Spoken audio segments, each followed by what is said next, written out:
Okay, guys, the next thing we're going over is the March to Equality, right? The March to Equality, and we actually took the field trip to go see Selma, so you're going to see a lot of pieces of that movie in the next couple of videos. It says in 1955-1956, you have the Montgomery bus boycott in Montgomery, Alabama. It says in 1955, Rosa Parks, and a seamstress and an NAACP member, refused to surrender her bus seat to a white passenger and was arrested. Of course, we all know that story. Rosa Parks refused to give up her seat. The bus boycott was created to show Montgomery the importance of the black community. Of course, whenever you have so many people that use the bus and they're not using the bus, you're going to kind of make a statement like, you need us more than we need you. So the city isn't going to be making money off of African Americans, and that's what the boycott was supposed to do, for them to get that attention that they weren't actually giving them. Right, it says Dr. Martin Luther King Jr. was the leader of the boycott. The boycott lasted 13 months. So for 13 months, you had a lot of African Americans either carpool or walk to work. So, of course, that's a lot of money that the city was losing, and of course, that attention was brought to their case. It says that it was taken to federal court and proved that segregation violated the Equal Protection Clause of the 14th Amendment. All right, the 14th Amendment. The 14th Amendment gives you citizenship, which means that you're going to be all equal. So, of course, segregation now in public transportation or in public places is going to be unconstitutional or unlawful. With Brown versus the Board of Education, it basically declared schools to not be segregated. And now you're going to extend that into public facilities, right? It says the Civil Rights Act of 1957. Basically, this was done to increase African American voting in the South. It created the Civil Rights Commission and established a Civil Rights Division in the United States Justice Department. Now, registration procedures were so complex and they proved ineffective. So this is where you have poll taxes and literacy tests, and we're actually going to take a literacy test in class so you can see what African Americans actually had to go through and pass before they could actually vote. And we saw some of that actually in the movie Selma. It says, but it set a pattern for later civil rights laws. So this is the beginning of the civil rights laws or acts that we're going to be going over. There's a couple.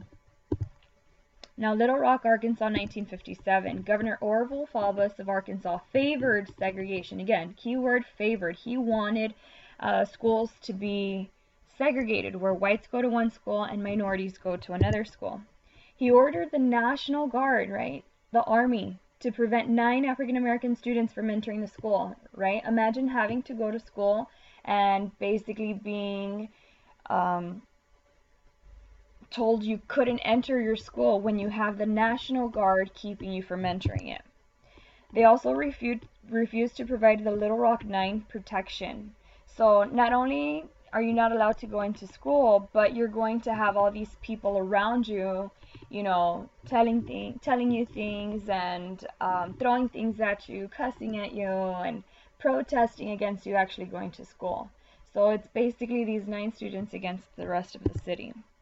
It says Eisenhower, who was our president at the time, ordered federal troops to Little Rock to ensure that they could attend school. So now federal troops are going to walk these students to school every day. All right, so imagine that. In 1957, you are in high school and you are being walked to school by the military.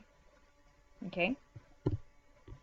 Governor Faubus closed down the school instead of integrating, right? He ended up closing down the school instead of allowing blacks to enter an all-white school. Now, other opposition. He wasn't the only one. There was others. It says they based their decisions on maintaining the status quo. Now, what is status quo? That's one of your terms to know. And that is the existing system. Basically, tradition. We don't want to mess up how our system is now. So when we integrate, it's going to mess up things. And basically all they wanted to do was to maintain the status quo. They wanted to keep things the way they were.